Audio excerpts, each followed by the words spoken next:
মই তোমাৰ ভাল পোৱা মানুহ। বহু বিচাৰি তোমাৰ বয়ফ্ৰেণ্ডকে সুধিছিলোঁ তোমাৰ নাম। ভাল পাইছিলোঁ তোমাক। তুমি পিছে মোক বেয়া পাইছিলা। ঘৃণাৰে উপচাই দিছিলা তোমাৰ কক্ষপথত পৰিভ্ৰমণ কৰিবলৈ তৃষ্ণাতুৰ হৈ থকা এই 5 ফুট 5 ইঞ্চিৰ মানুহজন। কাৰণ তোমাৰ প্ৰিয় বন্ধু অথবা দাদাজনৰ নিৰ্বাচনী প্ৰতিদ্বন্দ্বী আছিলোঁ মহাবিদ্যালয় নিৰ্বাচনৰ। তোমাৰ চহৰত মোৰ বাবে জাৰি কৰিছিলা অনিৰ্দিষ্টকালীন সান্ধ্য আইন। তথাপিও মই বাৰে বাৰে সান্ধ্য আইনৰ সকলো নিয়ম উলংঘা কৰি তোমাৰ চহৰৰ সীমা অতিক্ৰম কৰিছিলোঁ।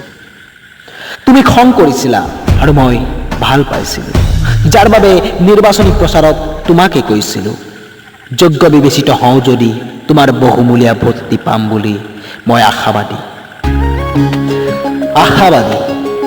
সঁচাকৈ অভিধানৰ আটাইতকৈ ব্যৰ্থ শব্দ যেন লগা এই শব্দটোৱেও বহু কথাই শিকাই গ'ল।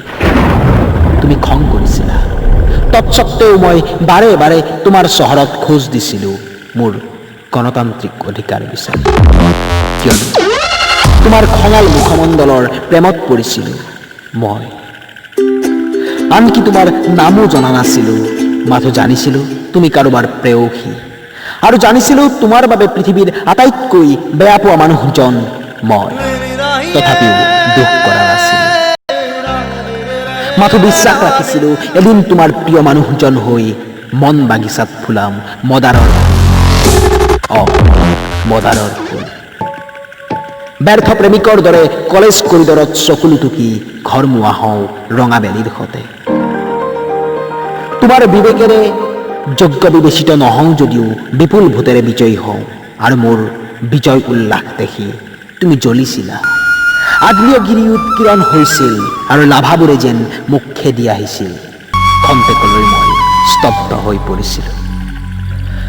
তুমি যে এবুকু খং আৰু দুখেৰে ঘৰমুৱা হলা। লাহে লাহে কলেজ চৌহদলৈ সন্ধ্যা নামে। এনেকৈ দিন মাহ ঋতু পাৰ হ'ল।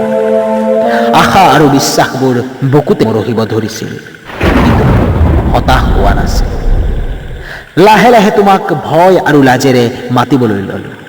সঁহাৰি বেয়া পোৱা নাছিল, যদিও বা মুখমণ্ডলত তোমাৰ মোৰ প্ৰতি খংবোৰ ওলমি আছিল। সেইবাবেই তোমাক ভাল পাইছিলোঁ। আজি পিছে তুমি মোক খং নকৰা, অভিমান কৰা, আৰু বেছি ভাল লাগে। পিছে মই ভবা মদাৰৰ ফুলপাহি তুমি কলিজাৰ ৰঙা গোলাপ বুলি বুকুত খুজি লৈছা। আজি পিছে তুমি মোৰ প্ৰেয়সী, আৰু মই তোমাৰ ভাল পাওঁ।